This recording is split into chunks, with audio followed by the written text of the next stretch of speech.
علی بھائی لوگ ایگزیجریٹ کیوں کرتے ہیں کسی بھی معاملے میں؟ آئی تھنک کہ شاید ہیومن نیچر ہے ایگزیجریٹ کرنا اٹینشن سیکنگ کے لیے. میں یہ سورہ نساء کے اینڈ پہ پڑھ رہا تھا. اللہ تعالیٰ کہتے ہیں اعوذ باللہ من الشیطان الرجیم یا اہل الکتاب لا تغلوا فی دینکم. یعنی کہ اللہ تعالیٰ نے اہل کتاب کو کہا, اور ظاہری بات ہے کہ ہمارے لیے اہل کتاب کو بھی جو اللہ نے کہا ہے وہ میرے اور آپ کے لیے ریفلیکشن ہے. یعنی کہ انہوں نے اپنے دین میں غلو کیا, ایگزیجریٹ کیا. تو میں سوچ رہا تھا کافی ساری احادیث ہیں وہ بھی ہم شیئر کریں گے, لیکن نفسیاتی طور پہ کیوں, وائی ڈو پیپل ایگزیجریٹ؟ تو میں امریکن سائیکولوجیکل ایسوسیشن کی ڈکشنری کھولی اور میں نے اس میں ایگزیجریشن کی ڈیفینیشن لکھی. وہ ڈیفینیشن یہ بتاتے ہیں کہ exaggeration it is often a defensive reaction in which the individual justifies questionable attitudes or behavior through overstatement, such as dramatizing the oppressive acts of parent as a means of justifying rebellious behavior. یعنی کہ پتہ یہ لگا کہ ان کے مطابق, ماہر نفسیات کے مطابق, ایگزیجریشن کرنے والے کو پتہ ہے کہیں نہ کہیں کہ وہ تھوڑا سا ذرا زیادہ کر رہا ہے, لیکن وہ اس کو بیسکلی ایک ڈیفینسو ریاکشن میں آ کے کر رہا ہے. تو اگر ہم دیکھیں دین کے اندر بھی ہمیں پتہ ہے کہ ایون اسلام کو بھی جو لوگ فالو کرتے ہیں کچھ چیزوں میں لوگ ایگزیجریٹ کر دیتے ہیں. اور ویری اسٹانشنگلی ہمارے پاس کچھ احادیث بھی اس طرح کی ہیں جس میں اللہ کے نبی صلی اللہ علیہ وسلم نے خاص طور پہ منع کیا کہ do not exaggerate in praising me. جیسے کہ حدیث پوری کس طرح ہوتی ہے کہ do not exaggerate in praising me, جیسے کہ حضرت عیسیٰ علیہ السلام کو کیا, او کما قال نبی صلی اللہ علیہ وسلم. تو اس سے ہمیں پتہ لگتا ہے کہ دین میں نہ تو you don't have to go beyond, neither you have to fall short.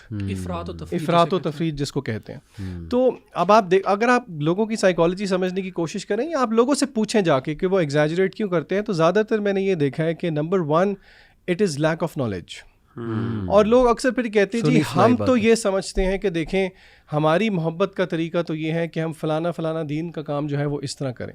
لیکن میرے خیال سے ہمیں یہ سمجھنا چاہیے کیونکہ اللہ تعالیٰ نے اہل کتاب کی بات بھی اسی لیے قرآن مجید میں کی کہ ہم لوگ ان کے فٹ سٹیپس پہ نہ چلیں اور اس ٹریپ پہ ہمارے لیے وہ ٹریپ نہ ہو بیسکلی. جیسے کرسچنز نے شادیاں ہی حرام کر لی اپنے, ان کی ننز نے شادیاں ہی نہیں کی, ان کے پریسٹ نے سیلیبسی کو پریکٹس کیا. I think it's exaggeration. اچھا, اور میں آپ کو مزے کی بات بتاؤں کہ یہ رویہ پوٹینشلی کچھ صحابہ میں بھی پیدا ہوا. ایک بہت مشہور حدیث ہے, اللہ کے نبی صلی اللہ علیہ وسلم کہتے ہیں کہ مفہوم آپ کو میں بتا رہا ہوں کہ غالباً اما عائشہ رضی اللہ تعالیٰ عنہ کے پاس 3 صحابی آئے.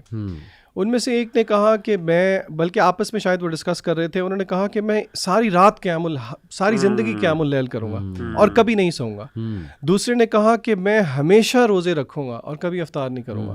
تیسرے نے کہا کہ میں کبھی شادی نہیں کروں گا. اللہ کے نبی صلی اللہ علیہ وسلم کو جب پتہ لگا تو حدیث کے الفاظ ہیں کہ انہوں نے کہا what is wrong with the people, کہ وہ اس طرح کی بات کرتے ہیں. میں تو روزہ بھی رکھتا ہوں اور میں افطار بھی کرتا ہوں, میں سوتا بھی ہوں, میری شادیاں بھی ہیں, اور جو بھی میری سنت کو اوور لک کرے گا فلیس منی, وہ میرے میں سے نہیں ہے.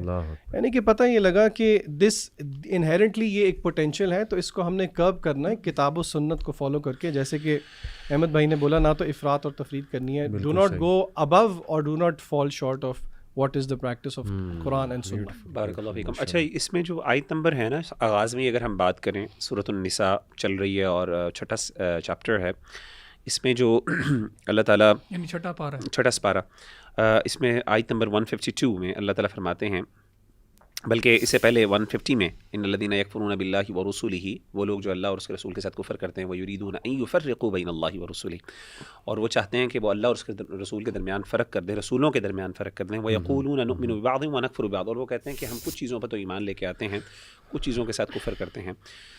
تو اسی طریقے سے آگے اللہ کہتے ہیں اولئک هم الکافرون حقا, یہی وہ ہیں جو سچے کافر ہیں. اور پھر اللہ نے ان کے عذاب کی بات کی اور آگے کہا والذین آمنوا باللہ ورسولہ ولم یفرقوا بین, یعنی مومن جو ہیں وہ ہیں جو اللہ اور اس کے رسول کے درمیان فرق نہیں کرتے. اللہ کہتے ہیں اولئک سوف یؤتیہم اجورہم, ان کو اللہ تعالیٰ جو ہے نا ان قریب بڑا اجر دیں گے, ان کا اجر دیں گے. سوال یہ پیدا ہوتا ہے کہ کیا اللہ اور اس کے رسول کے درمیان فرق ہے کہ نہیں ہے؟ اوبویسلی اللہ اور اس کے رسول کے درمیان تو ایک خالق اور مخلوق کا فرق ہے, یعنی which is there is no comparison whatsoever. تو یہاں پہ مراد کیا ہے؟ یہاں پہ مراد یہ ہے کہ ایک ہے اللہ اور اس کے, ایک اللہ کی بات ہے اور ایک اللہ کے رسول صلی اللہ علیہ وسلم کی بات ہے. ہمارے ہاں ایک بہت بڑا طبقہ ایسا ہے جو کہ انفارچونیٹلی قرآن مجید کو استعمال کرتا ہے اسکیپ کرنے کے لیے شرعی رولنگ سے، اور وہ کہتے ہیں نہیں قرآن میں دکھائیں کہاں پہ لکھا ہوا ہے یا قرآن کہاں پہ کیا کہتا ہے. قرآن یہ نہیں کہتا. اور قرآن مجید کی آیات جو ہے نا اس میں اجمال ہے. انزل القرآن مجملا حتی بینہ الرسول، بڑا واضح بات ہے کہ قرآن مجید اللہ نے اجمالاً یعنی موٹے موٹے جنرل اصول اللہ نے ذکر کیے، اللہ نے بہت اسپیسیفکس اور ڈیٹیلز کے اندر تفصیلات نہیں بیان کی. تو یہ اللہ نے کہا کہ علماء یہاں سے یہ بیان کرتے ہیں کہ اللہ اور اس کے رسول کے درمیان فرق کا مطلب یہ ہے کہ ایک اللہ کی بات ہے اور ایک اللہ کے رسول صلی اللہ علیہ وسلم کی بات ہے. اصل میں دونوں کا سورس ایک ہی ہے. تو ان دونوں کے درمیان فرق درست نہیں ہے، بلکہ ان دونوں کے درمیان فرق جو ہے وہ ایک بندے کو کفر کی طرف لے جاتا ہے. فار ایگزامپل اگر ایک بندہ کہتا ہے کہ یہ اللہ نے بات کی قرآن میں کہی، اس کو تو میں مانوں گا، لیکن یہ نبی نے بات کی ہے میں اس کو نہیں مانوں گا، آپ کے خیال میں اس سے مطلب یہ کفر ہے. کیوں؟ کیونکہ آپ کی ازمپشن یہ ہے کہ نبی دین کے بارے میں اپنی طرف سے بات کر رہے ہیں. جب آپ یہ ازیوم کریں گے کہ دین اپنی طرف سے یعنی نبی اپنی طرف سے بات کر رہے ہیں، اس کا مطلب ہے تبھی آپ کہیں گے نا میں اس کی بات نہیں مانوں. لیکن اگر آپ یہ کہیں گے کہ یہ نبی اللہ کی طرف سے بات کر رہے ہیں وما ینطق عن الہویٰ، پھر تو آپ پاس کوئی جسٹیفیکیشن نہیں. آپ کہیں گے نہیں یہ قرآن کی بات ہے اور یہ نبی کی بات ہے، دونوں میں فرق ہے. تو میں سمجھتا ہوں یہ ایک عقیدے کا مسئلہ، اور ہمارے ہاں یہ بہت زیادہ، ہمارے ہاں خاص طور پہ لبرل کلاس جو ہے وہ اس چیز کو بہت زیادہ یوز کرتی ہے. جی قرآن میں دکھائیں، پردے کا ذکر قرآن میں کہاں پہ ہے؟ احادیث میں جہاں پہ تبیین ہے حتی بینہ الرسول، جہاں پہ نبی نے وضاحتیں کی ہیں، وہاں پہ یعنی ان کے عمل اور ان کی پوری زندگی جو قرآن مجید کی، جیسے سیدنا عائشہ کہتی تھی کہ کان خلقہ القرآن، اللہ کے رسول صلی اللہ علیہ وسلم کی پوری زندگی قرآن ہے. اور جیسا کہ وہ ہمارے بڑے مورخ جو ہیں ابو الکلام آزاد رحمہ اللہ، ان کی بڑی طرف ان کی بات معروف ہے، کہتے تھے مدینہ میں 2 قرآن ہوا کرتے تھے، ایک جو قرآن مجید جو مصحف تھا، اور ایک قرآن جو نبی صلی اللہ علیہ وسلم تو چلتے پھرتے تھے. قرآن مجید کی عملی تشریح و تعبیر تھی. تو ان دونوں کے درمیان فرق کرنا کہ تشریح کو مطلب معانی کو، تفسیر کو، اور قرآن مجید کو الفاظ کو اور معانی کو ڈفرینشیٹ کرنا، معانی سے مراد میری تفسیر ہے یہاں پہ، یہ چیز جو ہے نا یہ اسکیپ ہمارے ہاں کیا جاتا ہے، اللہ معاف کرے، اور اس کی وجہ سے پھر وہ دین کو ایک مزاق بنایا جاتا ہے. امیزنگ، ماشاء اللہ امیزنگ. پارا 6 میں چونکہ میرا زیادہ انٹرسٹ بھی انہی ٹاپکس پہ ہوتا ہے، یوتھ کو کریکٹر بلڈنگ کے حوالے سے کریکٹر ویلیوز بتائی جائیں، تو میں نے جتنا دیکھا الحمدللہ کہ اللہ سبحانہ تعالیٰ نے قرآن میں نا 2 کریکٹر ویلیوز کو بہت زیادہ آپ کہہ لیجیے امپورٹنس دی ہے اور بہت ذکر کیا. ایک ایمپتھی اور دوسرا جسٹس. تو جسٹس بڑا امپورٹنٹ ہے کیونکہ اوبویسلی ہم ایسے لوگوں کے ساتھ انٹریکٹ کریں گے جن سے ہم ڈس ایگری کرتے ہیں، جو شاید ہمیں اوفینڈ کریں یا ہمیں پسند نہ ہو. اٹس ویری نیچرل کہ شاید آپ کے دل میں وہ جگہ اس طرح نہ بنا سکیں جو باقی لوگ بناتے ہیں. تو اس حوالے سے ایک ہمیں کمانڈمنٹ دیا گیا ہے which is the peak of justice, and this is سورہ مائدہ ورس نمبر 8. یا ایھا الذین آمنوا کونوا قوامین للہ شہداء بالقسط وَلَا يَجْرِمَنَّكُمْ شَنَآنُ قَوْمٍ عَلَىٰ أَلَّا تَعْدِلُوا. O believers, stand firm for Allah and bear true testimony. Do not let the hatred of a people lead you to injustice. Be just. اعْدِلُوا هُوَ أَقْرَبُ لِلتَّقْوَىٰ. Be just, that is closer to righteousness, and be mindful of Allah. Surely Allah is all aware of what you do. اس میں انشاءاللہ میں چند چیزیں ذکر کرنا چاہوں گا. ایک ایپیسوڈ میں مغیرہ نے ڈیورس کی بات کی تھی، سیکنڈ ایپیسوڈ میں. تو دیکھیں when it comes to relationship between spouses, اور جب کڑواہٹ پیدا ہو جائے اور دلوں میں جگہ نہ رہے اور ڈیورس تک بات پہنچ جائے، تو ایون وہاں بھی یہی رول اپلائی کرنا چاہیے کہ دیکھو کسی کی نفرت یا کسی کی ڈس لائکنگ تمہیں اس بات پہ نہ لے آئے کہ تم اس کے ساتھ انجسٹس کر رہے ہو. اسی طرح اولاد کے معاملے میں کئی بار ہم نے دیکھا ایسا ہوتا ہے کہ ماں باپ جو ہیں وہ ایک بچے کو بہت پریفر کرتے ہیں اور اسے بہت زیادہ گفٹس یا بہت زیادہ چیزیں دیتے ہیں، لیکن دوسرے بچوں کو وہ لیفٹ آؤٹ کر دیتے ہیں. بلکہ اس پہ ایک پورا وہ حدیث بھی ہے، میں کوئکلی شیئر کر دیتا ہوں. یہ صحیح بخاری میں ہے. حدیث یہ ہے جی کہ نعمان بن بشیر صلی اللہ علیہ وسلم روایت ہے کہ میرے باپ نے مجھے ایک عطیہ دے رکھا تھا، تو میری ماں انہوں نے کہا کہ میں تو اس وقت تک مطمئن نہیں ہونے کی جب تک کہ تم اس پر رسول کو گواہ نہ بنا لو صلی اللہ علیہ وسلم. تو جواب دیا کہ وہ آئے رسول اللہ صلی اللہ علیہ وسلم کے پاس اور کہا میرے باپ جو ہے وہ اللہ کے نبی کی خدمت میں حاضر ہوئے اور واقعہ بیان کیا، تو آپ نے دریافت فرمایا کیا اپنی بقیہ اولاد کو بھی ایسا ہی عطیہ دیا ہے تم نے؟ جواب دیا کہ نہیں. تو آپ صلی اللہ علیہ وسلم نے فرمایا کہ اللہ سے ڈرو، اپنی اولاد میں عدل کیا کرو، جاؤ میں کسی ظلم پر گواہ نہیں بنتا. سبحان اللہ. یعنی ہمیں کسی ایسی چیز میں شریک نہیں ہونا چاہیے جس میں انجسٹس ہے. اور when it comes to giving opinion about someone, دیکھیں کتنا خوبصورت رول ہے کہ یار ٹھیک ہے وہ میرا اوپوننٹ ہے، وہ میرے خلاف ہے، لیکن سو وٹ، جب اس کے اوور آل پرسنالٹی پہ ایک اوپینین دینے کی باری آئے گی تو میں کچھ اچھائیاں بھی بیان کروں گا. حق تو یہی ہے نا اس میں. بلکہ ابن تیمیہ رحمہ اللہ ان کے بارے میں ان کے اسٹوڈنٹس کہتے ہیں کہ one of his big opponent جو نفرت کرنے والا بندہ تھا وہ فوت ہو گیا. تو اسٹوڈنٹس نے آ کے باقاعدہ یہ کہا ابن تیمیہ کو کہ مبارک ہو, لٹرلی مطلب آپ کا ایک بہت بڑا اوپوننٹ جو ہے وہ فوت ہو گیا. تو ابن تیمیہ نے ڈانٹ دیا اپنے اسٹوڈنٹس کو اور کہا کہ نہیں مجھے اس کے جنازے پہ لے کر چلو. جنازہ بھی پڑھا اور اس کے بعد ان کی فیملی کے پاس گئے اور کہا کہ میں موجود ہوں, آپ نے کوئی فکر نہیں کرنی ہے, کوئی ایسا کام ہو تو آپ نے جو ہے وہ مجھے بتانا ہے. مطلب یہ کانٹیکسٹ بتا رہا ہوں باقی. تو دیکھیں this is the kind of character, this is the kind of personality Muslim should have. So this is amazing. اور کوشش ہم یہ کریں کہ ہر معاملے میں عدل کے ساتھ جو ہے وہ چلیں. اور اسی یہ جو آپ نے کوالٹی بیان کی ہے نا, اس کا پرفیکشن جو تھا نا وہ رسول اللہ صلی اللہ علیہ وسلم کہ وہ برائی کا جواب جو ہے نا وہ اچھائی کے ساتھ دیا کرتے تھے. یعنی یہ اس قسم کا جو ہے نا بالکل جو سورہ فصیلت میں بھی آیا ہے, اور وہ بہت یعنی پینیکل آف تقویٰ ہے, آف گریٹنس ہے. اور یہ کوالٹی جو ہے نا یہ انکلکیٹ کرنا بڑا مشکل ہے انسان اور یہ پیسیفزم نہیں ہے بھی ہمیں. ہاں یہ اس میں, اور اس یعنی طاقت رکھتے ہوئے اپنے دشمن کے ساتھ اچھا معاملہ کرنا, یہ بہت بڑی کوالٹی ہے. اچھا اسی سپارے میں نا وضو کی آیت ہے, تو وہاں پہ اللہ سبحانہ وتعالیٰ نے کہا نا یا ایھا الذین آمنوا اذا قمتم الی الصلاۃ فاغسلوا وجوہکم وایدیکم الی المرافق. تو اس کے اندر ایک نا مسکنسیپشن ہے ہمارے ہاں جو میں نا شیئر کرنا چاہ رہا تھا. آئی واز سرپرائز کہ بہت زیادہ لوگ جو ہیں وہ ان کو یہ بات پتہ نہیں ہوتی وضو کے معاملے میں. اور وہ یہ بات ہے کہ وضو جو ہے نا وہ ترتیب کے ساتھ کرنا جو ہے وہ فرض ہے. اور یہ ترتیب جو ہے یہ قرآن میں آئی ہے ترتیب. صحیح کہ آپ نے پہلے اپنا چہرہ, ہاتھ, منہ اور پھر جو بھی ہمارا جو سیکوینس ہے وضو کا, یہ ترتیب جو ہے یہ وضو کی شرائط میں سے ہے. صحیح.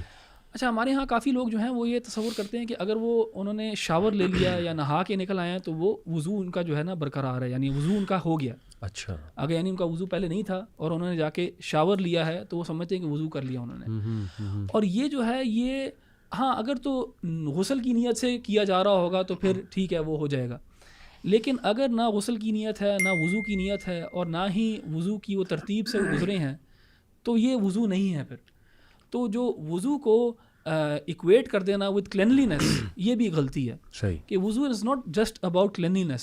صفائی کا نام وضو نہیں ہے, وضو ایک عبادت کا نام ہے جس میں ایک انٹینشن ہونی چاہیے اور ایک سیکوینس کے تھرو جو ہے اس عبادت کو بجا لانا ہے.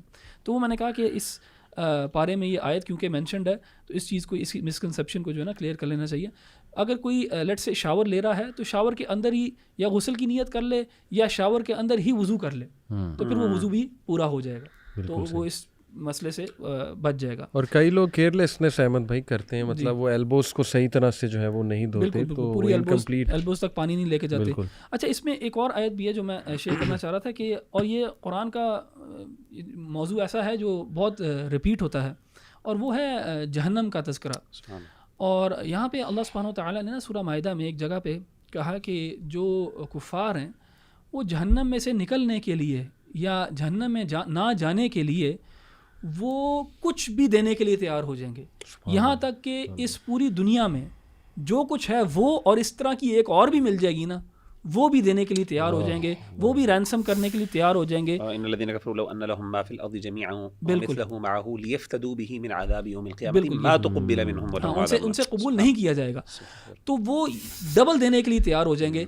اینڈ یہ نا ڈیسپریشن ظاہر کرتی ہے کہ کتنے ڈیسپریٹ ہوں گے کہ ہمیں اس میں نہ ڈالا جائے, اس آگ میں نہ ڈالا جائے.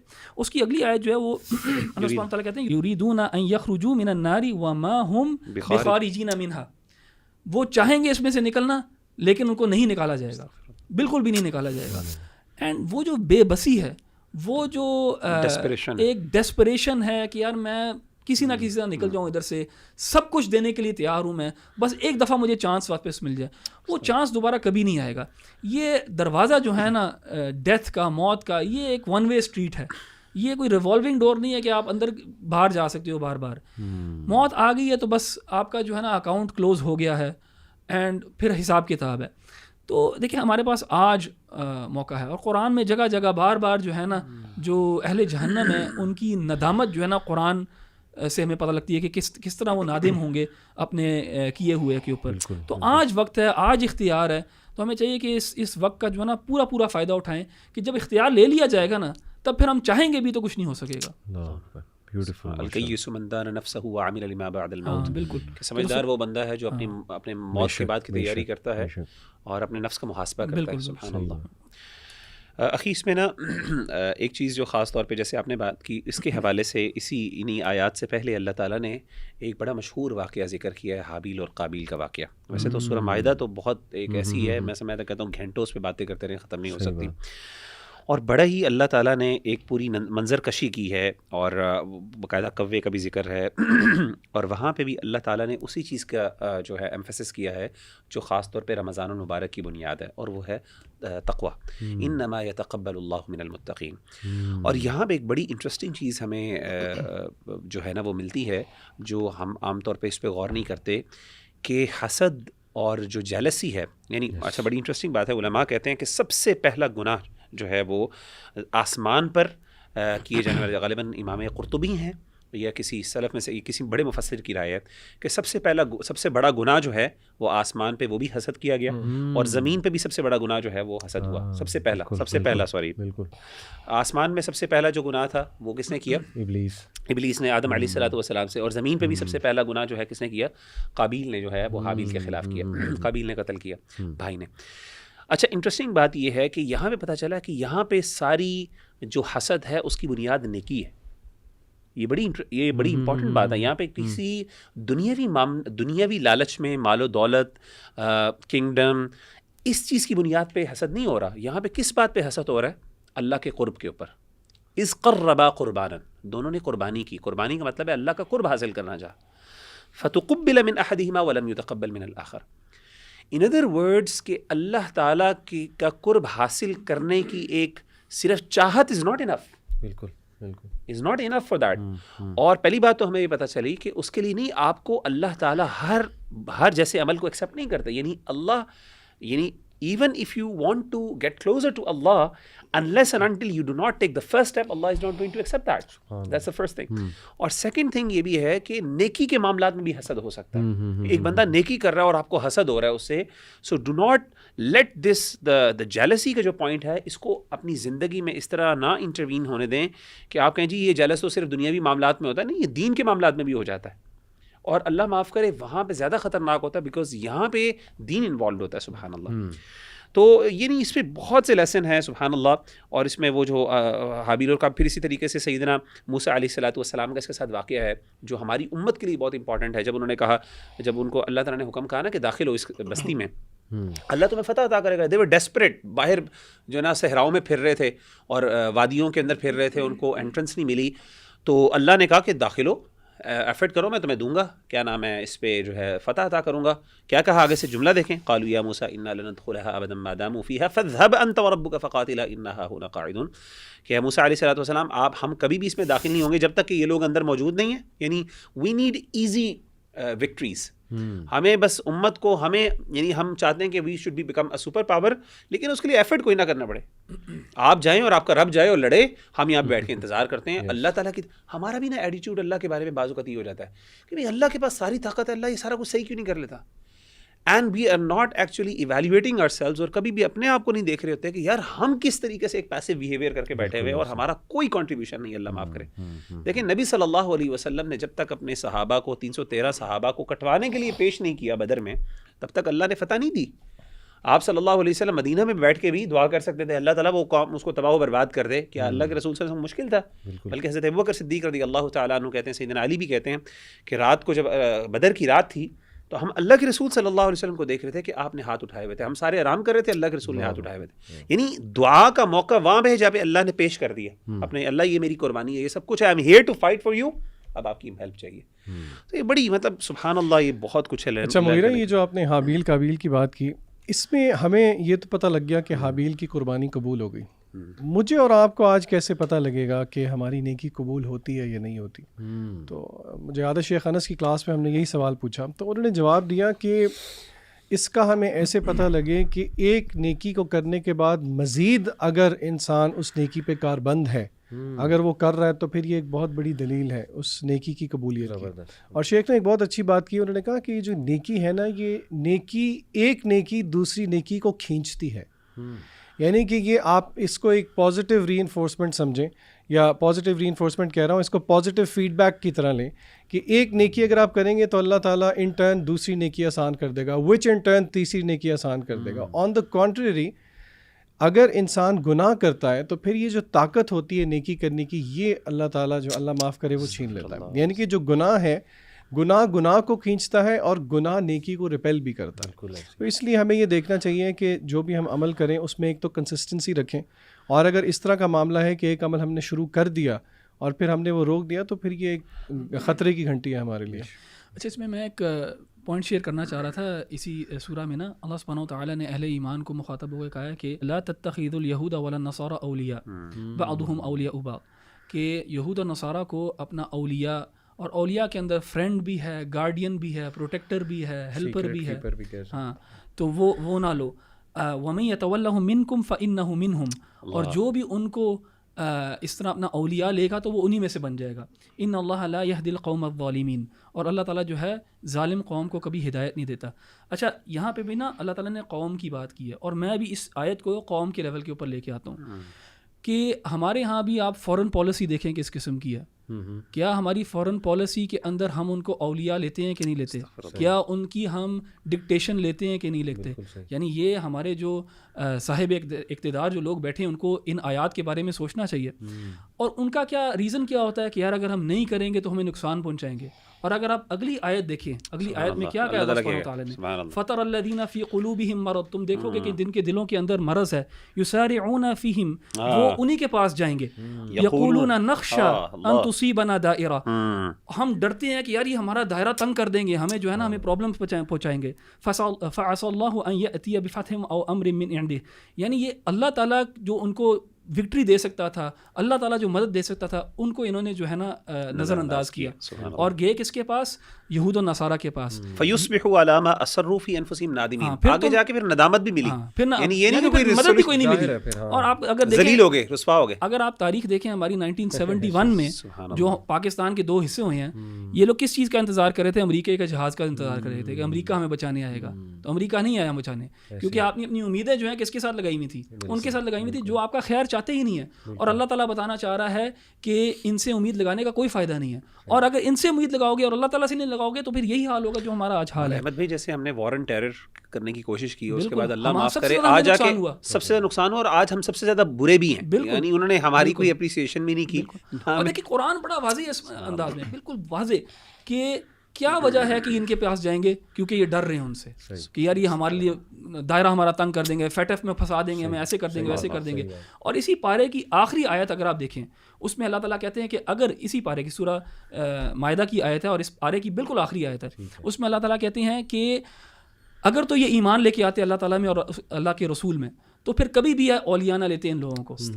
یعنی یہ بڑی دلیل ہے کہ یہ عمل جو ہے بڑا خطرناک عمل ہے اور یہ ایمان کی نفی ہے. اور سورہ بقرہ میں بھی آیت ہے نا, وَلَن تَرْضَىٰ عَنكَ الْيَهُودَ وَلَا النَّصَارَىٰ حَتَّىٰ تَتَّبِعَ مِلَّتَهُمْ, یعنی کہ یہ بھی اللہ کی طرف سے ایک کیٹیگوریکل اسٹیٹمنٹ ہے کہ وَلَن تَرْضَىٰ, یعنی کہ کیا اس کا ترجمہ کیا ایگزیکٹلی بنے گا؟ کبھی بھی تم یہود اور نصارہ, یہود و نصارہ, جب تک کہ ہم ان کی ملت کو فالو نہ کریں, ہم ان کے دین کو نہیں اپنا لیں گے, اللہ معاف کرے. پھر بھی ٹو بی ویری آنیسٹ, یہ بھی مطلب پاسبلٹی ہے, اس کے باوجود بھی آپ سیکنڈ کلاس سٹیزن ہی رہیں گے, تب بھی آپ جو ہے نا ایک دھوکے بازی رکھیں گے. تاریخ بھی گواہ ہے کہ جن لوگوں نے دھوکہ دیا, جن لوگوں نے علی بھائی دھوکہ دیا ہمیشہ سے مسلمانوں کو, اور وہ ان کے ساتھ ملے, ان کو کیا ملا؟ ان کا انجام بھی تو اللہ معاف کرے عبرت بنا دیا اللہ نے. ایون پاکستان کی ہسٹری اس بات کی گواہ ہے, جیسے احمد بھائی نے کہا.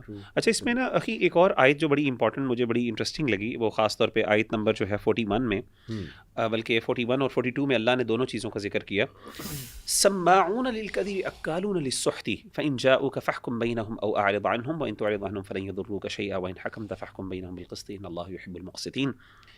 سماعون للکذب, جھوٹ کو بہت زیادہ سننے والے, اکالون للسحت, اور اسی طریقے سے جاسوسی وغیرہ اور حرام مار کھانے والے, یعنی جاسوسی کو سننے والے, جھوٹ کو سننے والے اور حرام مال کھانے والے. سبحان اللہ. اس کا مطلب یہ ہوا, ہمارے ہاں سمجھا جاتا ہے گناہ صرف زبان کا گناہ ہوتا ہے, کانوں کے گناہ کو آج تک ہم نے غور ہی نہیں کیا, اور کانوں کے گناہ کو ہم صرف میوزک سمجھتے ہیں. بری بات کو سننا اور اس کو برداشت کرنا, اور sitting at the place where the wrong is being spread and you're just sitting and consuming it, اللہ کہتے ہیں گناہ. اسی لیے علماء نے اس سے استدلال کیا کہ غیبت کو سننا بھی گناہ ہے. ایک ہوتا ہے غیبت کرنا گناہ ہے, غیبت کو سننا بھی گناہ ہے, جھوٹ کو بولنا تو گناہ ہے, اور جھوٹ سنتے رہنا اور اس کو صحیح نہ کرنا اور اس کو ایکسیپٹ کرتے رہنا, یہ معاشرے میں پھیلتے رہنا, یہ بھی گناہ ہے. یعنی یہ سبحان اللہ کتنی بڑی بات ہے جس کو ہم لوگ اتنے آرام سے نظر انداز کر رہے ہیں. قرآن مجید نے کس لیول پہ جا کے, یعنی کہ ہم تو ڈی سینسٹائزڈ ہیں ان چیزوں پہ, لیکن اللہ جس طرح اللہ نے قرآن میں بھی کہا نا وَتَحْسَبُونَ هَيِّنًا وَهُوَ عِندَ اللَّهِ عَظِيمٌ. اوہ سبحان اللہ, لا حول ولا قوۃ الا باللہ. میں بس لاسٹ اپنی ریفلیکشن شیئر کروں گا. یہ ہے سورہ مائدہ کی ورس 35, اور اس میں سکسیس کی باقاعدہ ایک ڈیفینیشن ہے, بلکہ ایک میکانزم ہے کہ how can you be successful. تو اس میں 3 چیزیں جو ہے نا اس کا ذکر ہے. میں پڑھتا ہوں, یا ایھا الذین آمنوا اتقوا اللہ وابتغوا الیہ الوسیلہ وجاہدوا فی سبیلہ لعلکم تفلحون. تو اس میں 3 چیزیں, نمبر 1 تقوی, نمبر 2 وسیلہ پکڑو اللہ سبحانہ و تعالیٰ کا, اور نمبر 3 اسٹرگل کرو.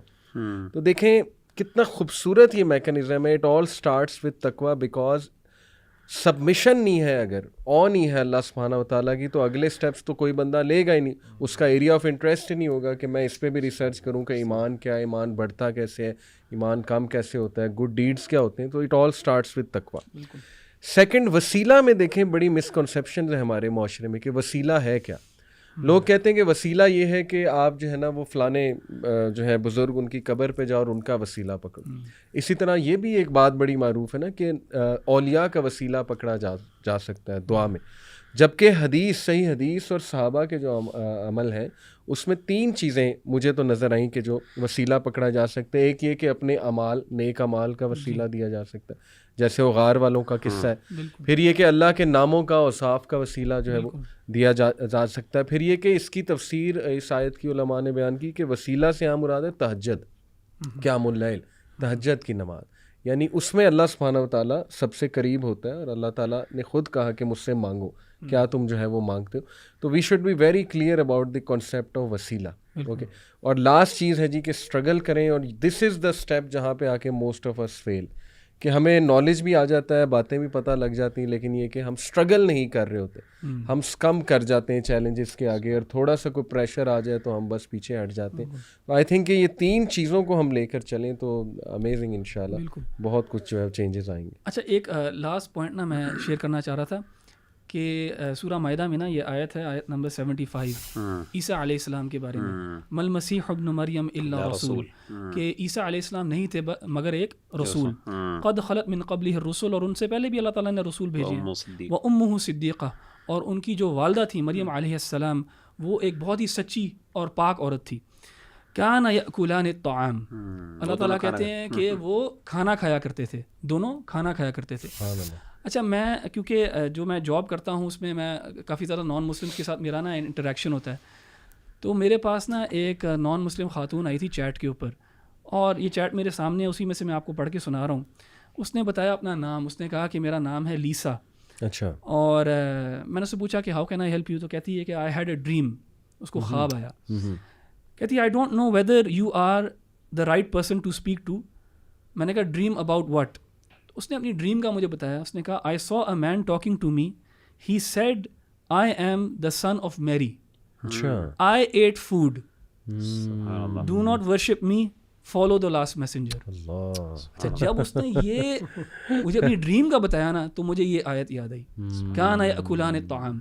اللہ بھی جو ان کی جو ہیومینٹی کا جو ایک پروف لے کے آتے ہیں کہ یہ دونوں کھانا کھایا کرتے تھے, یعنی ایک پورا میکانزم ہے, حاجت تھی کھانے کی, اور پھر کھانے کو نکالنا بھی تھا. اور وہ ایک جو کریٹر ہے, ایک سپر بینگ ہے, پاور ہے, وہ جو ہے وہ اس کو کھانے کی کوئی حاجت نہیں ہے. تو یہ اللہ سبحانہ و تعالیٰ نے دلیل یوز کی, اور اس نے اپنے خواب میں بتایا, اور جب اس نے کہا نا کہ انہوں نے کہا آئی am the son of Mary, I ate food, تو یہ جو ہے نا میرے لیے بڑی پروفاؤنڈ تھی. اور یہ پھر عورت جو ہے نا پھر مسلمان بھی ہو گئی تھی. یعنی اس میں خاص بات یہ ہے کہ یعنی جس طریقے سے جو چیزیں انسان کے لیے اسینشلز ہیں وہ انسان کو ویک بناتی ہیں, اور وہ انسان کو بہت نیچے بھی کر دیتے ہیں، کیونکہ کھانے کا پورا سسٹم ہے. He is not only dependent, but جب وہ امیجن کریں کہ ایک بندہ اپنے آپ کو امیجن کرے کہ میں اس کھانے کو جب نکالتا ہوں تو میری سچویشن کیا ہوتی ہے، اور میں اپنے آپ کو کتنا تکبر اور نخوت جو ہے میری کہاں پہ چلی جاتی ہے نیچے. آپ اپنی والدہ کے ساتھ بیٹھ کے کھاتے ہیں؟ سبحان اللہ، بالکل کھاتے ہیں. ٹائم نکالا کریں ذرا تو. جزاک اللہ خیر. اچھا، ایک چیز آخری بات انشاءاللہ، وہ جو انشاءاللہ وہ یہ ہے کہ اس میں اللہ تعالیٰ نے یہود کو لعن الذین کفروا من بنی اسرائیل علی لسان داؤد وعیسی بن مریم، یہودیوں پر لعنت ہوئی. اور اس چیپٹر کے اینڈ پہ اللہ تعالیٰ نے عیسائیوں کی جو ہے نا وہ ان کی تھوڑی سی نسبتاً ان کے بارے میں نرم لہجہ رکھا. آخری جو آیت ہے اس چیپٹر کی، لَتَجِدَنَّ أَشَدَّ النَّاسِ عَدَاوَةً لِلَّذِينَ آمَنُوا الْيَهُودَ وَالَّذِينَ أَشْرَكُوا وَلَتَجِدَنَّ أَقْرَبَهُم مَّوَدَّةً لِلَّذِينَ آمَنُوا الَّذِينَ قَالُوا إِنَّا نَصَارَىٰ، کہ جو عیسائی ہیں ہمیشہ وہ کرسچن یعنی جو مشرکین ہیں اور یہودی ہیں ان سے بہت زیادہ دین کے قریب ہیں اوور آل. اور اس کی شاید بہت بڑی وجہ، اور اللہ نے کہا ذَلِكَ بِأَنَّ مِنْهُمْ قِسِّيسِينَ وَرُهْبَانًا وَأَنَّهُمْ لَا يَسْتَكْبِرُونَ، میں تکبر کم ہے، یہ ایک ان کی، اور آگے بھی ایک اللہ نے ان کی کچھ صفات بیان کی جو اگلے چیپٹر میں ہے. تو پتہ چلتا ہے کہ اوور آل امت مسلمہ کے اندر بھی جو اصل ہمارا جو دشمن ہے اس ٹائم کرنٹلی، جو اوور آل پوری دنیا کو، اور اس پہ بہت زیادہ کوئی کنٹروورشل تھیوریز پہ نہیں جانا چاہیے کہ وہ جی وہ الومناٹیز والا اور پورا وہ جو ایک پورا زائنسٹ اسٹیٹ، لیکن ہمیں پتہ ہے کہ زائنسٹ اسٹیٹ جو ایگزسٹ کرتی ہے، اور اللہ معاف کرے وہ ہمارے دشمن ہیں. تو امت مسلمہ کو جو خاص طور پہ بہت سی اللہ نے یہاں پہ انڈیکیشنز دی ہیں خیر کے اعتبار سے. اشرکو سے کون مراد ہے پھر آج کے زمانے میں؟ سبحان اللہ، یعنی وہ ہندوز اور وہ سبحان اللہ، اور ہندوز بھی میں تو سمجھتا ہوں یہ بدھسٹ جو ہیں وہ بھی اس میں شامل ہیں، سارے وہی جو اس کے اسٹرینڈز ہیں ہندوازم کے، اللہ معاف کریں.